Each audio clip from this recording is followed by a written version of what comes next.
नमस्कार मित्रांनो, ऐन विधानसभा निवडणुकीच्या तोंडावरती महाराष्ट्रामध्ये भाजपसह शिंदे मनसे वंचित आघाडीला सर्वात मोठे धक्के देण्यास उद्धव ठाकरेंना सर्वात मोठे यश. ठाकरेंच्या शिवसेनेत तब्बल 14 नेत्यांचा जाहीर प्रवेश. मित्रांनो, एक मोठा नेता तर जवळजवळ 1 लाख सामान्य लोकांना घेऊन उद्धव ठाकरेंच्या शिवसेनेत महाराष्ट्रात राजकीय चित्र पालटते. ठाकरेंच्या सभेने आणि ठाकरेंच्याकडे होणाऱ्या या प्रवेशाने सध्या महाराष्ट्रामध्ये सगळीकडेच या प्रवेशाचं लक्ष लागून राहिलं. मित्रांनो, कोण आहेत नेते?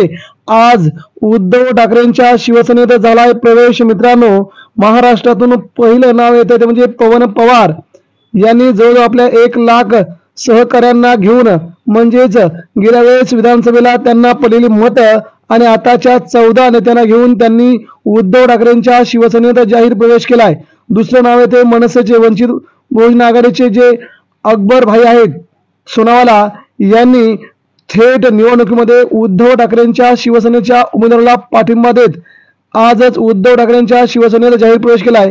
जिल्हा प्रमुख असलेले अकबर सोनावाला यांनी उद्धव ठाकरेंची भेट घेतली आणि काल सभेमध्ये त्यांनी जाहीर प्रवेश केलाय. त्यांच्या समोर देखील अनेक नगरसेवक पदाधिकारी सोबत होते. त्यामुळे राज्यात या देखील प्रवेशाचं सगळीकडे वातावरण निर्माण झालंय. त्यानंतर पुढचं नाव आहे विकास नागरे. नाशिक मधून मोठं नाव असलेलं विकास नागरे भाजपचे आघाडीचे नेते यांनी देखील भाजपला सोड चिठी देत उद्धव ठाकरेंच्या शिवसेनेत जाहीर प्रवेश केलाय. त्यामुळे या प्रवेशाची देखील सगळीकडे चर्चा आहे.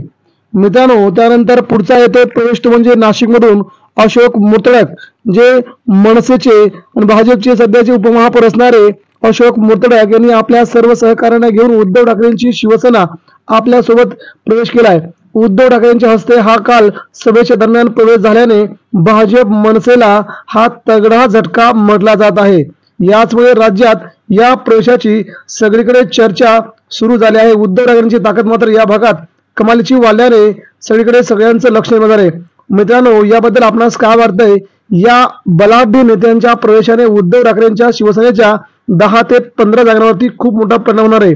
त्यामुळे ठाकरे महाराष्ट्रात आघाडीवर आहेत असं चित्र निर्माण झालं आहे. आपल्या प्रतिक्रिया द्या. धन्यवाद.